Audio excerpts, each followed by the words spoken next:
মা আজকে পিঠা বানাও না, পাকান পিঠা। ভাজা পিঠে খাবে? হ্যাঁ, ভাজা আচ্ছা পিঠা। ঠিক আছে, তাই করব। আজ পিঠে ভাজতে যাচ্ছি। পিঠা বানানোর জন্য আটা বেলা শেষ মা?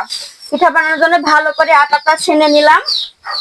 এবার এর ভিতরে চিনি দেব পরিমাণ মতো।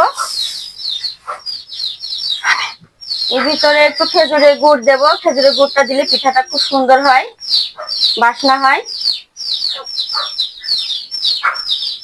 খেজুরের গুড়? হ্যাঁ, এটা খেজুরের গুড়। এবার আমি গুড় আর চিনি দিয়ে ভালো করে ছেনে নেব। তো চিনি আর খেজুরের গুড় দিয়ে আটাটা খুব ভালোভাবে ছেনে নিয়েছি। তো আপনারা এটা চালের গুঁড়া দেবেন, এটা হলো চালের গুঁড়া। তো এবার আমি পানি দেব পরিমাণ মতো।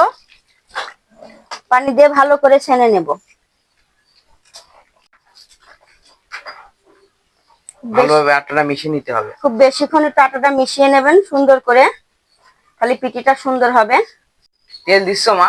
হ্যাঁ, সয়াবিন তেল দিচ্ছি পিঠে ভাজার জন্য। তো অনেক তেল। হ্যাঁ, এবারে পিঠে তেলটা গরম হলেই পিঠাটা দেব। আটাটা সুন্দর করে ছেনে নিতে হবে। তেল গরম হয়ে যায়নি এবার? হ্যাঁ, দেখি গরম হয়েছে কি। হ্যাঁ, তেলটা গরম হয়ে গেছে। তো দেখুন পিঠাটা কত সুন্দর ফুলেছে।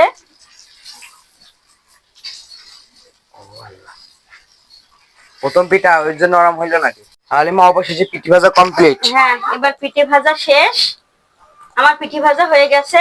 দাও। দেখুন আমার পিঠেটা কত সুন্দর হয়েছে, ভিতরটা কাঁচা নেই একটু। তো কাকান পিঠে খেতে কে কে ভালোবাসেন আমাকে কমেন্ট করে জানাবেন। আল্লাহ হাফেজ।